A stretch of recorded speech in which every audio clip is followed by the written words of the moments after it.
Okay, let's accept this thing कि relationship और conflict एक अनअवॉइडेबल पार्ट है रिलेशनशिप की।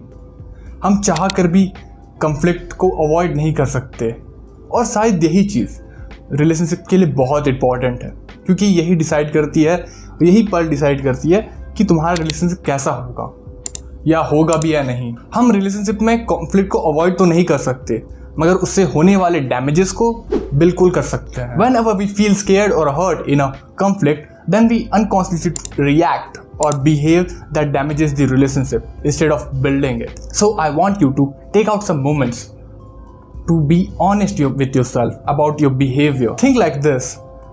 क्या ये 6 बिहेवियर जो अभी मैं तुम्हें बताने वाला हूँ, क्या तुम्हारे बिहेवियर से मैच कर रहा है या नहीं? क्योंकि ये चीज़ तुम्हें रियली हेल्प करेगी सेल्फ अवेयर होने में। एंड या, being self aware about your behaviour is really a first step towards keeping your relationship and your mental health healthy and happy.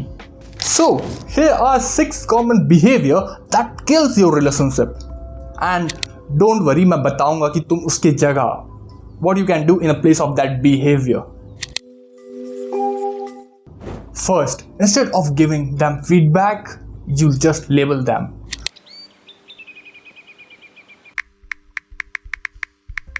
तू यूएस जा रही है जॉब के रिलेटेड और तूने मुझे बताना जरूरी भी नहीं समझा। यार बताने वाली थी। बताने वाली थी? तू जा रही है कल। यू नो वॉट, तू बहुत सेल्फिश है। तू ना पहले से ही सेल्फिश थी, तू कभी बदल ही नहीं सकती। Bloody selfish woman. हम बहुत बार अपने पार्टनर को अनकॉन्शियसली क्रिटिसाइज करते हैं कि तुम ना ऐसे ही हो, तुम ना सेल्फिश हो, तुम चेंज नहीं हो सकते। तुम उनको लेबल दे देते हो। आई नो कि तुम उनका बेस्ट चाहते हो, यू वॉन्ट कि वो ग्रो करे, यू वॉन्ट कि वो बेस्ट बने, बेटर बने, मगर ये मैटर नहीं करता कि तुम किस चीज़ पर बात कर रहे हो। मैटर ये करता है कि तुम किस तरह से बात कर रहे हो, किस लहजे से बात कर रहे हो। तो तुम अगर उनको इस तरह से बोलते हो कि उन्हें क्रिटिसाइज फील होता है, then you have to change this behaviour. तो हम बहुत बार उनको अनकॉन्शियसली, हम सोचते नहीं हैं मगर हम उनको लेबल दे देते हैं कि तुम ना ऐसे ही हो, तुम कभी चेंज नहीं हो सकते।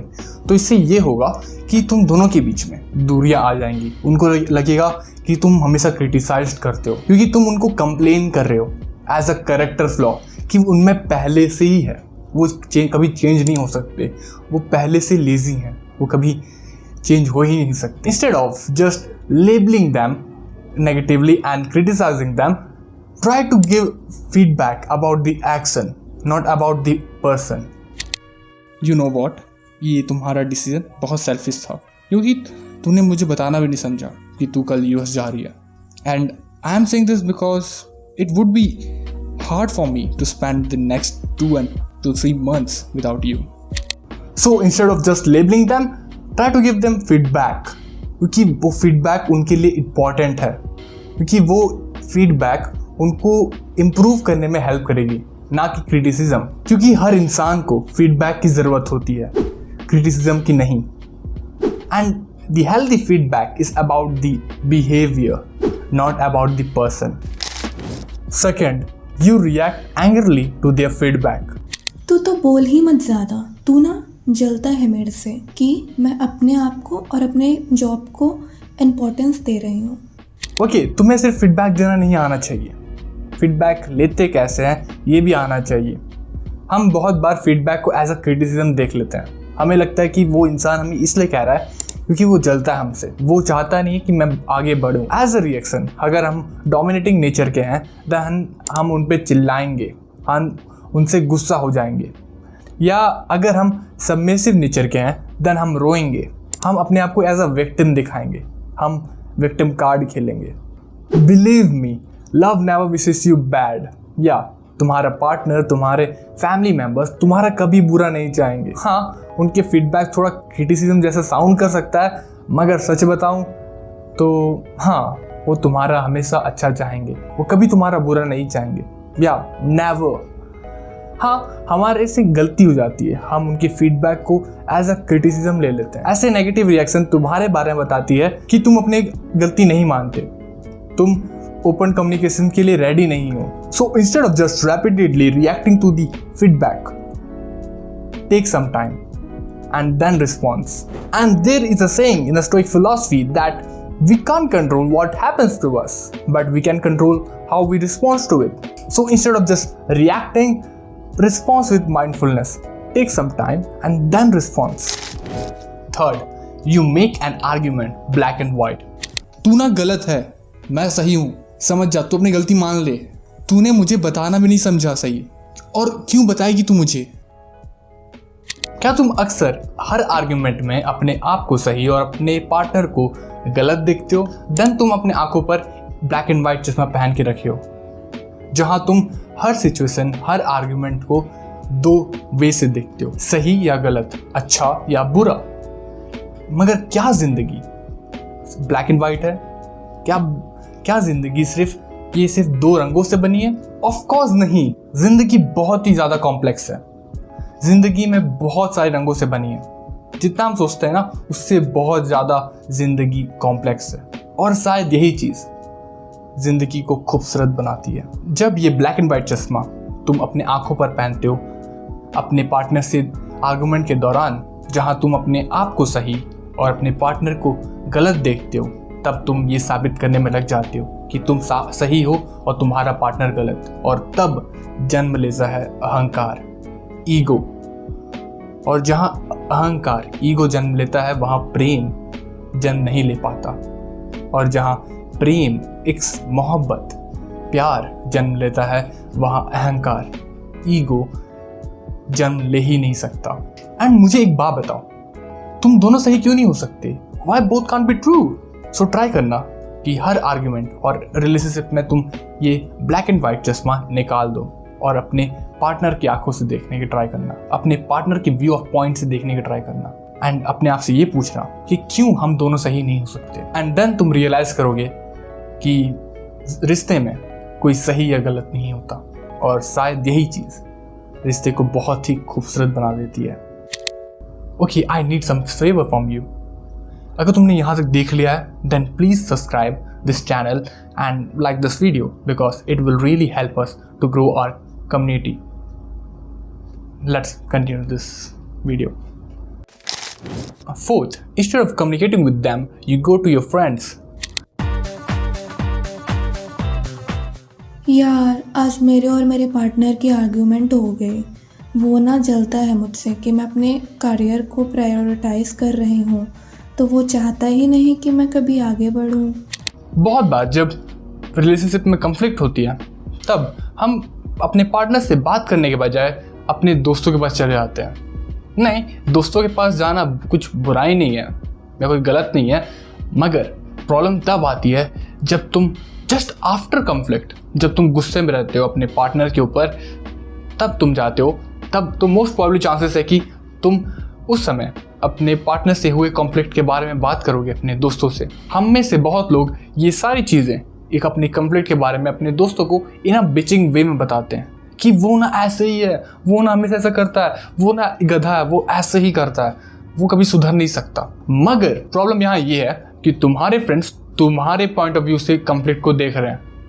वो वही देख रहे हैं जो तुम दिखाना चाहते हो उन्हें, एंड वो तुम्हें सही देखेंगे और तुम्हारे पार्टनर को गलत. वो एक ब्लैक एंड वाइट का चश्मा पहन लेंगे.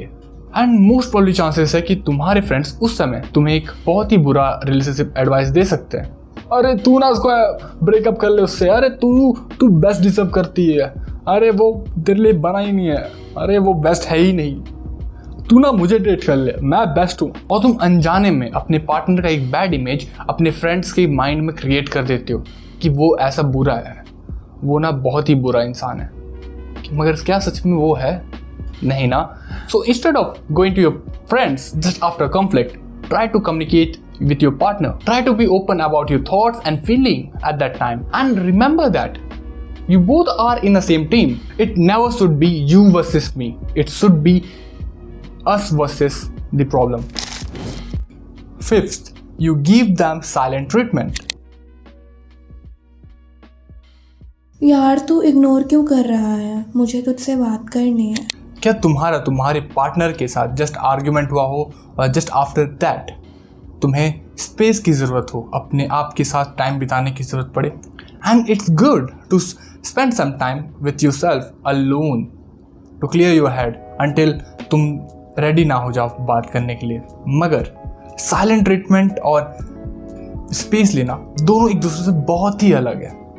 जहाँ साइलेंट ट्रीटमेंट होता है कि तुम अपनी प्रॉब्लम के बारे में बात करने से रिफ्यूज़ कर देते हो, अपने पार्टनर को इग्नोर करते हो, तुम ओपन कम्युनिकेशंस को बहुत अवॉइड करते हो, तुम बात ही नहीं करना चाहते किसी चीज़ के ऊपर। जहाँ स्पेस लेना बहुत ही हेल्दी होता है, वहाँ साइलेंट ट्रीटमेंट एक टॉक्सिक होता है। क्योंकि जब तुम्हारा पार्टनर साइलेंट ट्रीटमेंट फेस करता है तब वो confused, ignore, hurt, angry, unloved और अनइम्पॉर्टेंट फील कर सकता है।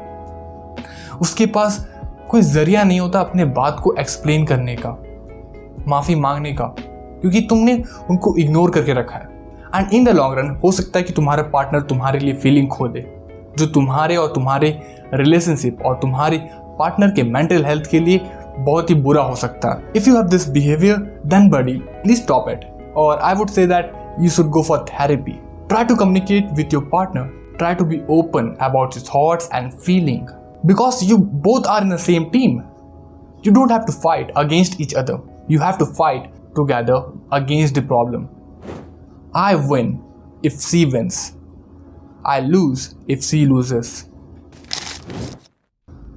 6. You disrespect your partner's privacy. Why are you checking my phone? अब से तू अपने दोस्तों के साथ कहीं नहीं जाएगी, बाहर बिल्कुल नहीं जाएगी। But why? Even if you are a couple, you are still an individual.